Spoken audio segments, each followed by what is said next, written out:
Hi everyone, how are we doing? Listen, disappointing afternoon for Celtic, our first league defeat in a year, pretty much to the day. An afternoon where it just didn't happen at all. Initial thoughts, John?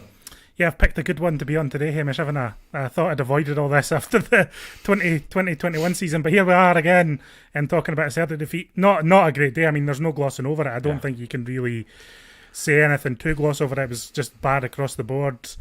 A few things to get into though, and to discuss and to get over basically. We'll talk about this one and move on, I think, and get on with the job of the rest of the season. But I think there's just no defending today, any aspect of it really. So the main talking point, I think, coming away from this is going to be the issue of squad depth and the changes that Ange made to the team today.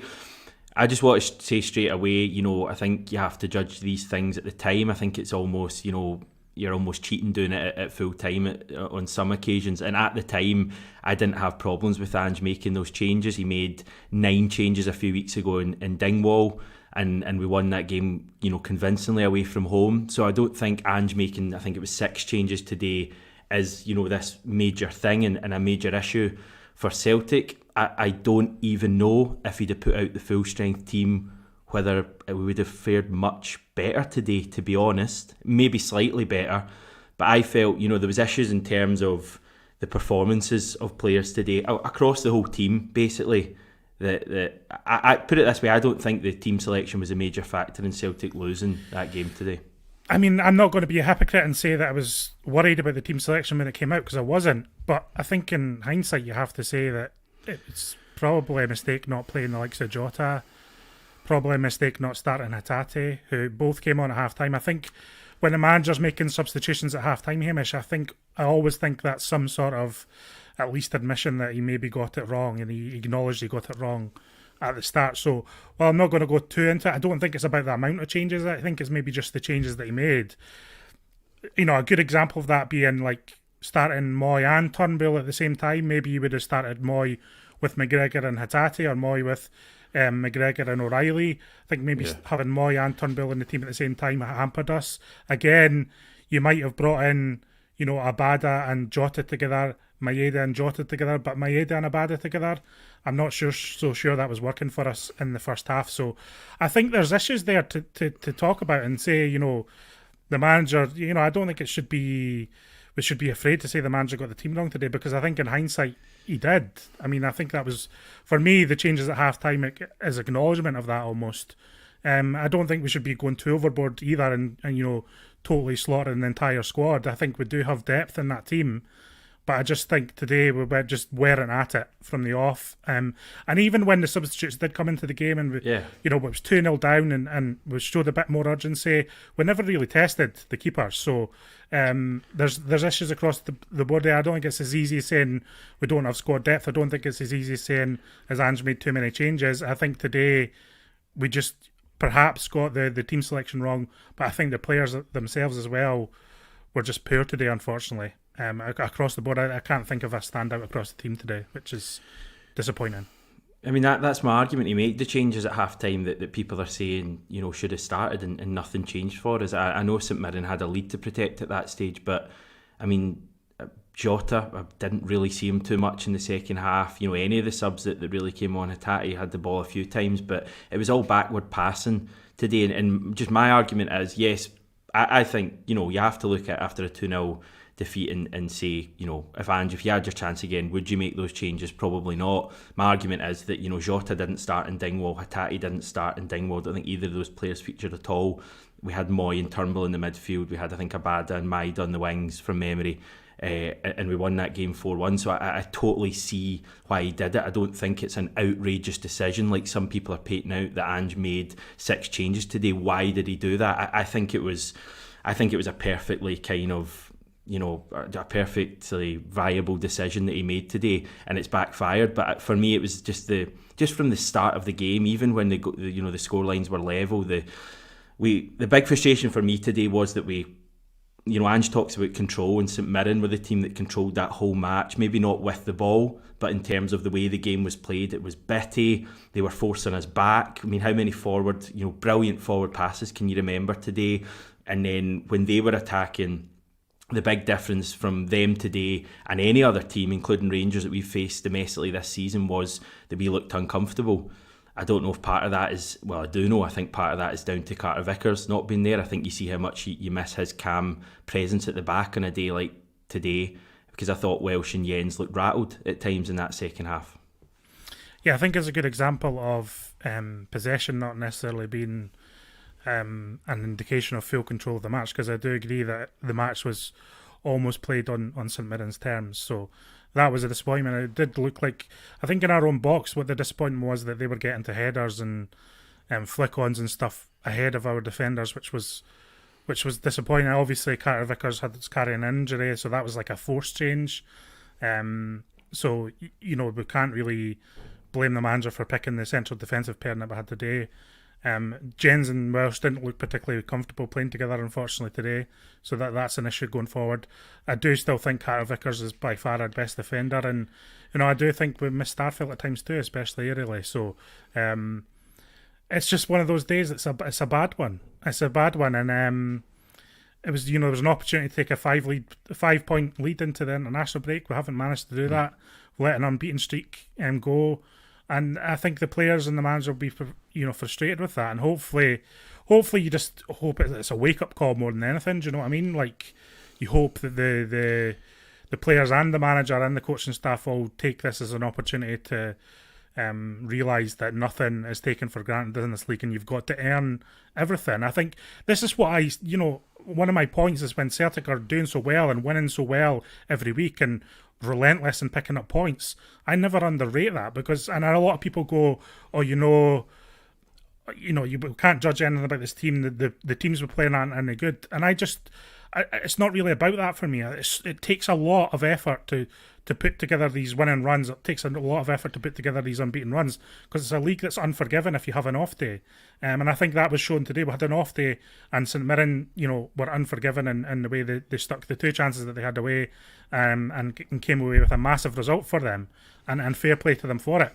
So I think by the same token, you can't be complacent, because everything is earned.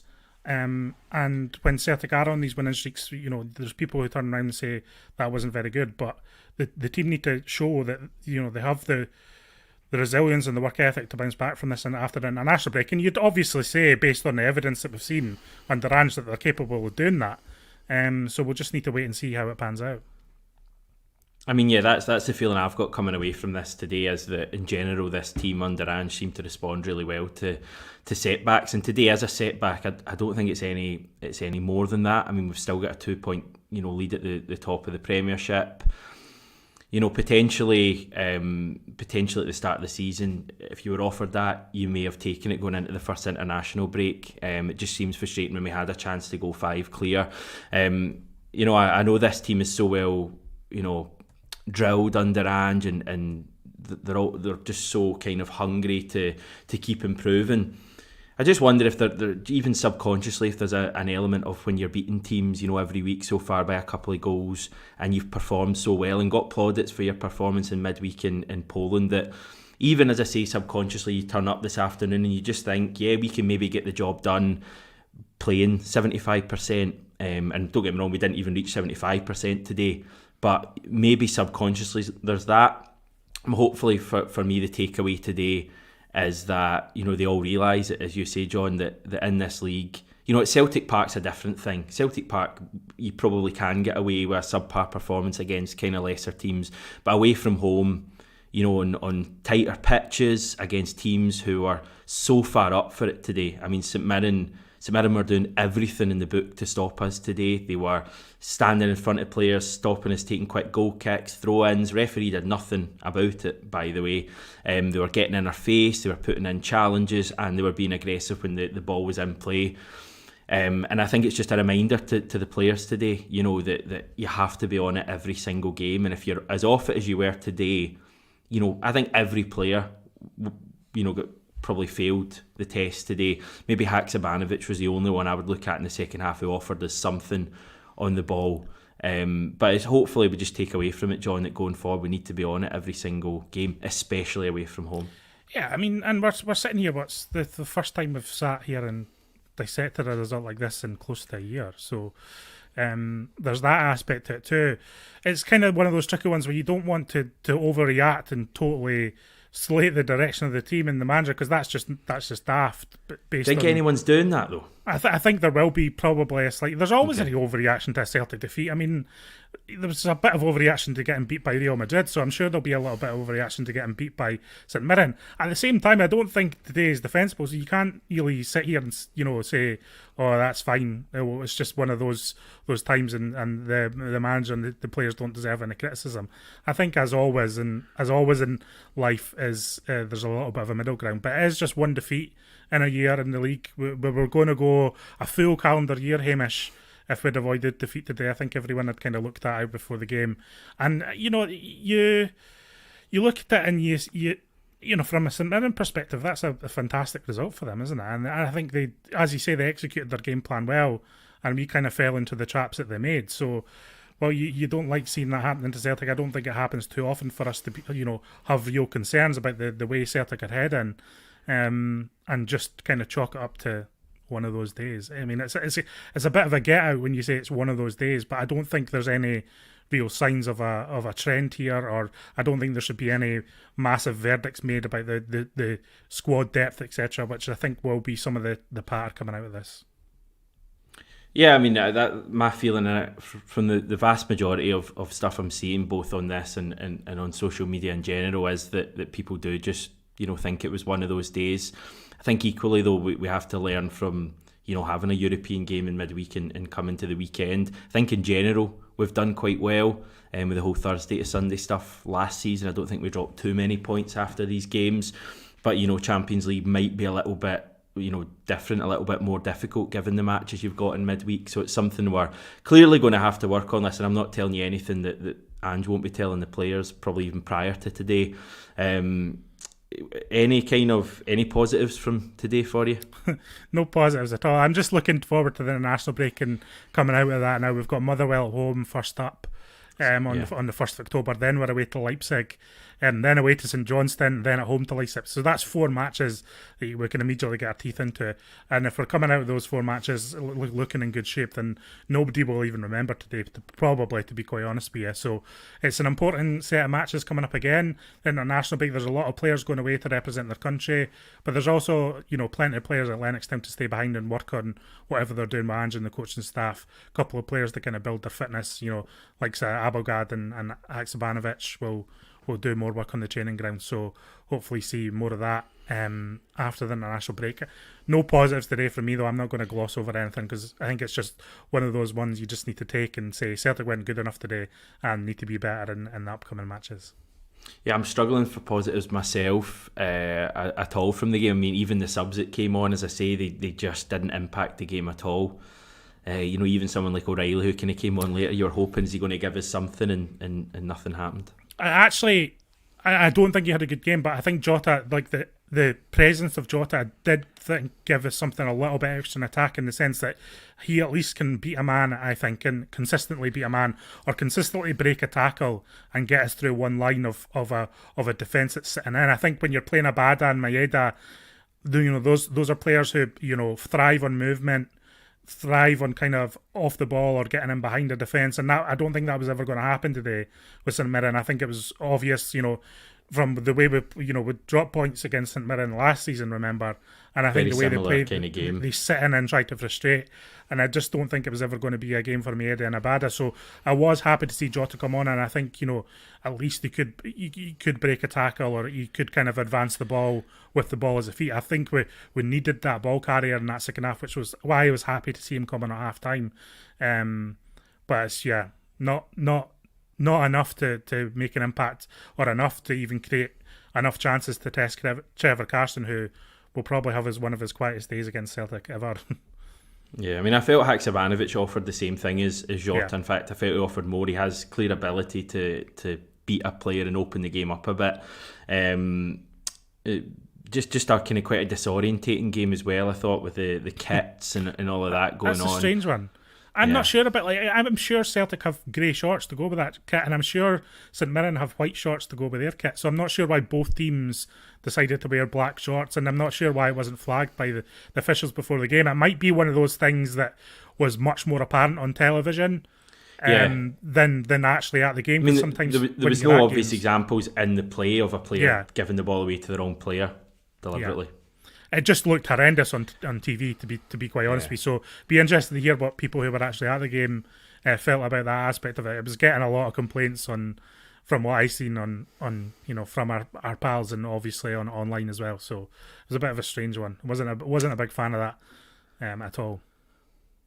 Right, a few of your comments. David Gill, wonder if that's the former Man United owner or whatever, or chief executive. Maybe the result we needed. Angel turned things around, and get some fire going again. Michael saying it's something which had to come at some point, now it's behind us, one of them days. That seems to be the kind of overwhelming feeling. Chris mentioning the midfield choices didn't work today, but it was an off day for full team. Hope Ange learns from it. Over the top criticism ahead of the international break. It's going to be a long international break now, isn't it? As if watching Scotland isn't bad enough. It's all part of the noise. I mean, as I say, I do think there will be over-the-top reaction, and some people just like to vent after games, and you've just got to let them, and that's fine, and they move on and make more reasoned judgments later on. So that all comes with part of playing for Celtic, unfortunately. When you drop points or suffer a defeat, people go a bit doolally, but I think overall we'll have to be happy with our start to the season. We had 6 wins from 6. We didn't quite manage the 7th, and you would expect us in that Motherwell game right after the international break to get back on track, pick up 3 points, and go into the Leipzig games with a bit of confidence again. It's been a weird couple of weeks, Hamish. Been a really weird couple of weeks. Yes. With the game getting cancelled last week.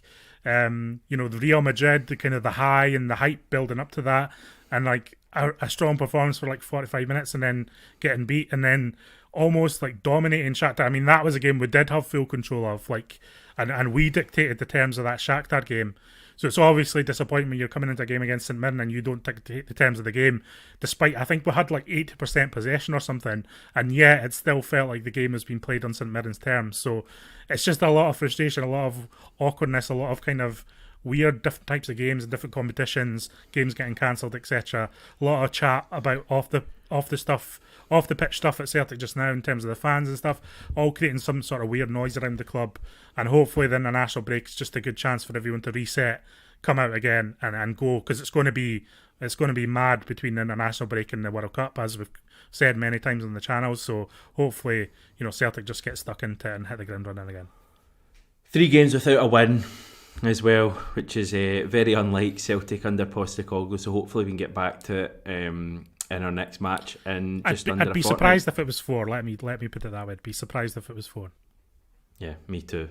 Right, we will be back throughout the next couple of weeks in the lead up to the Motherwell game. Loads of bits to talk about, and that will start tomorrow when I'm back, sadly chatting a little bit more about today's game. Thanks for watching, everyone. Take care, and hail hail.